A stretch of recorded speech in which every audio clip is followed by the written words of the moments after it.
I'm Kyle Emerson Miller from Cape Canyon, and we got started, I started writing songs when I was like 16 with my best friend Dan, who plays bass, and we got very into vocal harmony, and we're hopefully going to be working on our debut EP coming up here.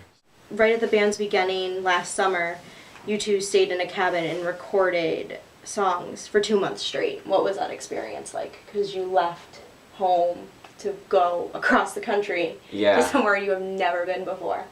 What was that like? It was like it was like catharsis, I guess. Like, you kind of build up all this, I don't know what you exactly build up, but you build up something through like the high school experience, and like you kind of get out when you're 18, and like I decided to do something a little different with my life, and having 2 months where like you didn't have any distractions, like we didn't have internet or cell phone service where we were, so like. Where did you stay? Was it Oregon, I think? Well, the cabin, it was like an old miner's lodge from the 1940s, and like that was in Black Hawk, Colorado, which is like this gnarly town full of like casinos. Nice. And like I think if you count the residents that like aren't working at the casinos, it's like 20-some people. So it's like a really, but yeah, I mean like the experience of like writing songs as an artist, like if you understand the process of writing a song, it like sometimes it'll come in like tens and sometimes it won't come at all. And like being in that position, it was just like I felt like I had discovered something that like not many people discover, and like just at a really crucial time in my life. So it was just like the coolest experience, but it's also like, you know, it's hard to describe to someone who hasn't.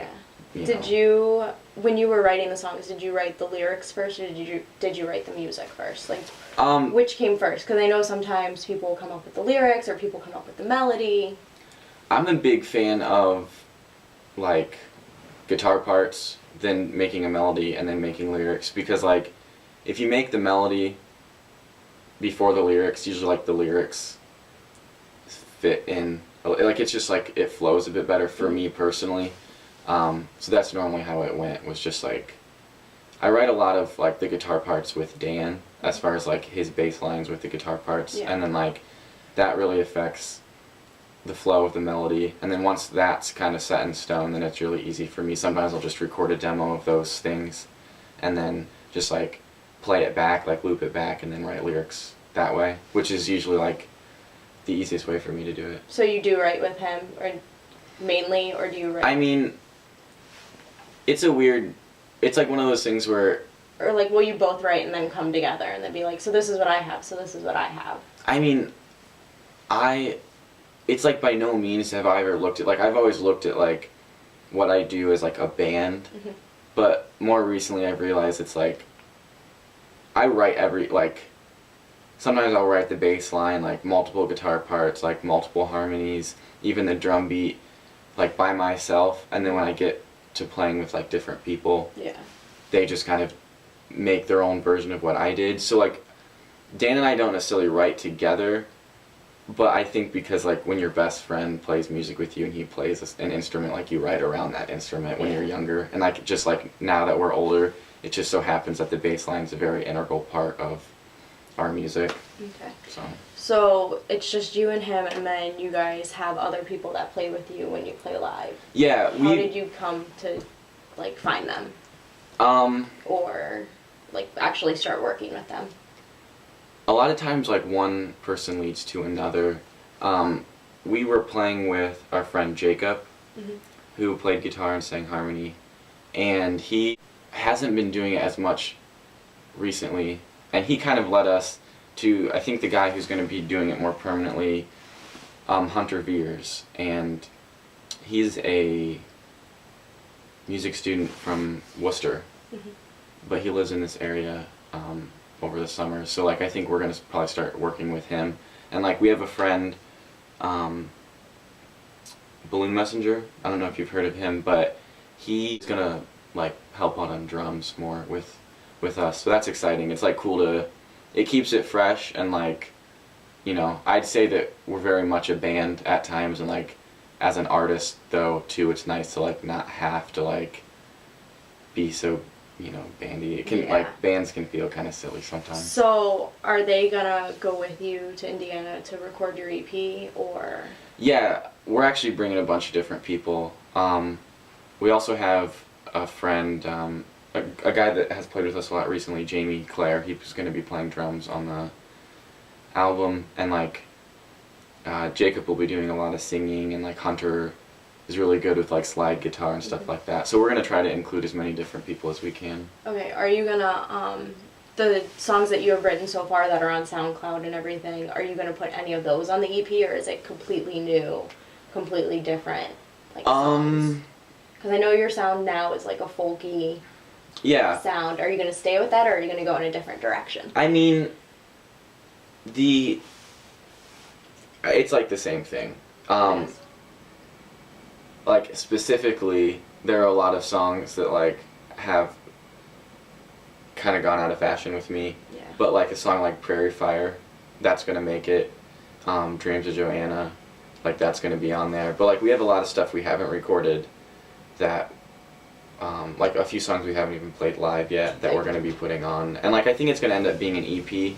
I wasn't sure. We have like longer songs, so like we were going to have like 6 songs, and like if you threw in like 2 more, you could probably make that an album. Yeah. But like I think I just kind of want to record like these 6 songs and then kind of like move on with it and like write some new stuff. Write some new stuff, because you have been doing this. You've been stuck with these songs pretty much for almost a year now, right? Right, and like... So you need to like stop it. You need to just move on. Yeah, it's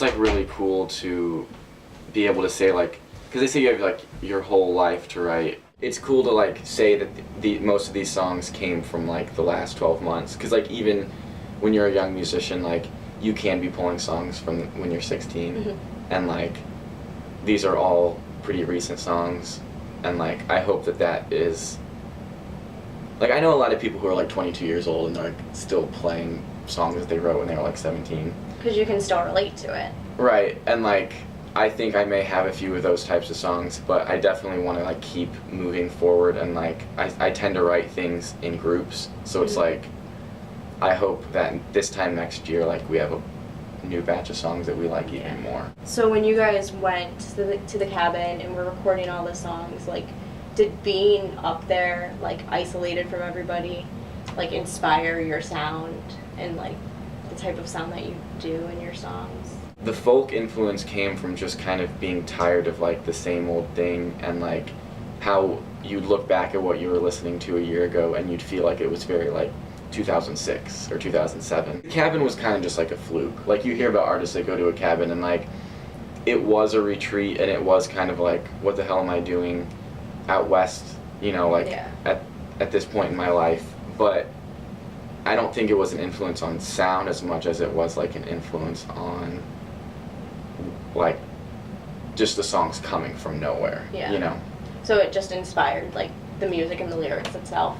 Right, like I don't know if I would have written a lot of these songs if I was like in my niche. Stuck in Bowling Green. Right. One of the things, it was just to kind of get away from a lot of the distractions, and it like helped us really like get the songs done and get them to where we wanted them to go. It was just like something we had talked about doing. Like there are a lot of people, like I've thought about this a lot recently. There's a lot of people who like have the dream to do music, and like more than ever it's kind of like this weird dream to have, because like what's the line between doing it professionally and doing it like for fun and a hobby, and like that line keeps getting thinner and thinner. And like for us personally, I don't know how many of those people like have that moment where they're like, we just have to like put our money where our mouth is, you know. And like going to that cabin like just made it happen. What's your inspiration like musically? Like you said you like Simon and Garfunkel, like what are you listening to that to like get you into the mood to like write, be inspired to do what you want to do? There's a lot of different things I listen to. Like when I first started playing bass, I actually listened to a lot of the Arctic Monkeys, but a lot more recently, Father John Misty has been somebody I really, he knows what he's doing. He's really good at what he does. And his songs mean a lot. And whenever I listen to his stuff, it tends to make me want to go out and write some new stuff. So you guys are going to record at the end of this month? Yeah. Yeah, like the 28th, we're heading to Bloomington. Like, as long as I feel really good about it, then like that's all that matters. And I just don't know if I'll feel really good about it in 2 days' time. It's hard to imagine that because it like took so much longer to come up with it. But like I said, it could be April or it could be like more in the summer.